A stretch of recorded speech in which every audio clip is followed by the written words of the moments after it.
My cell phone, The TV, my laptop, the news, the dogs, advertisements. a wild animal in the front yard. I got nothing on that one. Hey, I'm Denise. And I'm Ethan. And it's another episode in our weekly marriage series. And today we're talking about distractions. And I have a confession to make to start. So Ethan came home and he asked me to do one thing for him. He said that there was an eBay auction that was going to go off that he really needed to bid on. And it was going to go off in about, 40 minutes? And he 45. was going out to the transfer station. Could I take care of it? And I said, of course. And I got distracted, and he came home, and he asked me what was up with the auction, and I quick grabbed the laptop, and there was less than a minute left, and needless to say, I missed the auction. So he was mad at me, and he had every right to be. And so we want to talk to you today about being distracted and how it can really cause problems in your marriage. If you look around this world, it seems like there's more and more distractions every day. And for couples, it can really be detrimental because, it's not really that big of a deal, but this is, kind of it's a small scale thing of what can happen in relationships. Like you look around and I feel like couples are more and more distracted than they've ever been because we have more and more outlets to distract us. You've got, social media, you have the computer, you have computers on phones now. I still use a flip phone, so I don't have that problem. And those of you that know me know that I don't have a smartphone, nor will I if I can help it. But this world, I really believe it's designed to distract us. And the ultimate distraction is to get in the way of a marriage. And if something can get in between you and your spouse, it really can create problems. So we have to be cognizant of the distractions that are out there. And for me, hunting at times can be a distraction. And it's something that I have to take a step back from and really put my marriage first. And it's not that I'm not going to hunt, but I have to really focus on my marriage. And if my hunting schedule in the fall is getting in the way of my marriage, I have to take a step back from that. Social media is a great tool for people, and it is awesome, but it can also be a big distraction. And I forget what the study was that our pastor talked about in church, but it was something like 1 in 4 marriages that end up having problems or end up divorcing, they blame social media or social networking or something like that. And that's a scary statistic. So we have to really be focused on our spouses, guys, because there is a lot of stuff that can distract us out there. Even things that can be seemingly good, like going out and witnessing to people or helping people with their chores or helping people, in the things that they're doing. We can get so focused on that we're actually taking time away from our spouse, and that's not right. It goes God, your spouse, and then everybody else.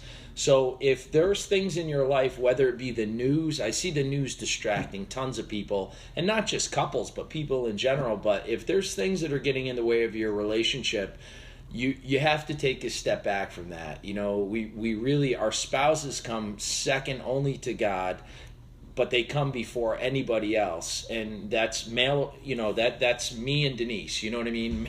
Female, male, male, female. We have to be second only to God.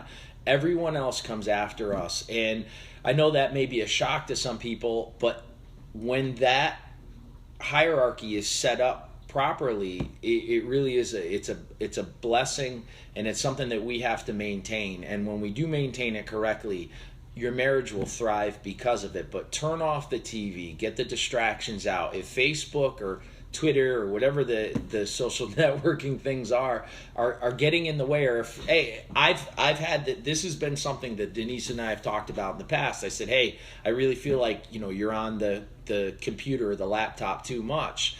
And she took a step back from it. We have to be willing to do that. And if our spouse is thinking it, that, and vocalizing it, there's a reason for it. It's not, I would imagine it's not because they want to be, domineering or be a jerk, but they're feeling second to something else. And that we don't want that. That can create a resentment, and we don't want a resentment in a marriage or a relationship. It's not something good.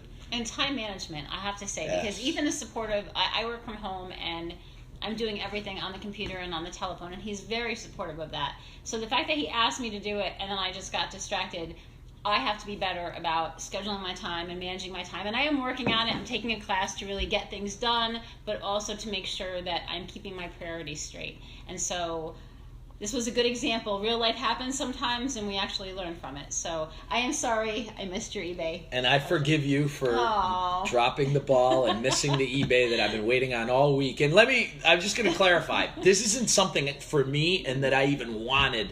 It's a whole long story, but we're replacing something that a friend of ours had lent us that was lost. And so, but you know, it doesn't matter. Denise was awesome, reached out to the person, and she made it better. And she said she was sorry and meant it. And that's really cool when someone can step up to the plate and say, hey, I made a mistake. Because that's another thing, and I know we're kind of digressing from distractions, but if you make a mistake, apologize for it. It's okay. So many couples don't say that they're sorry. And it's not, it's not, yeah, I'm sorry, babe. No, put the phone down, look the other person in the eye, and say, hey, I'm sorry, I screwed up. No but in the sorry. Yeah, no.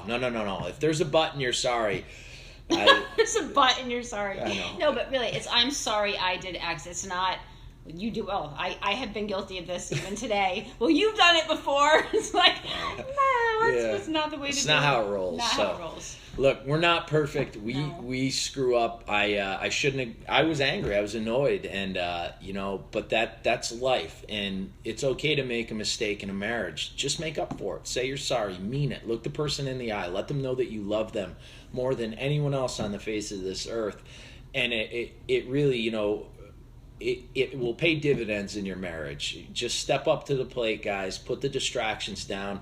I'm not a sports guy, but I know for a lot of guys, sports, I hear people at my job talking about it. And I don't know, if I was married to someone that was as into sports as some of these people, it'd probably drive me crazy. So whatever it is, and if it's a problem, because chances are your spouse has brought that to your attention. Do something about it. Don't placate them. Do something about it. Turn off the distractions, put them away, and spend that quality time that we've talked about before with your spouse. It'll make it better. Reality is so much better than virtual. That's the absolute truth. So. And that's why I use a flip phone, folks. And so I'm plugging flip phoners out there. I know there's probably like one or two of you still alive. The cell phone company's still letting them use it at this point. Yeah, this thing is, I'm telling you, man, this is awesome. So he calls me a Facebooker. He just does this for me. So thank you guys so much for listening. We hope it helped. All right, Have a great thanks night. a lot. Take care, y'all.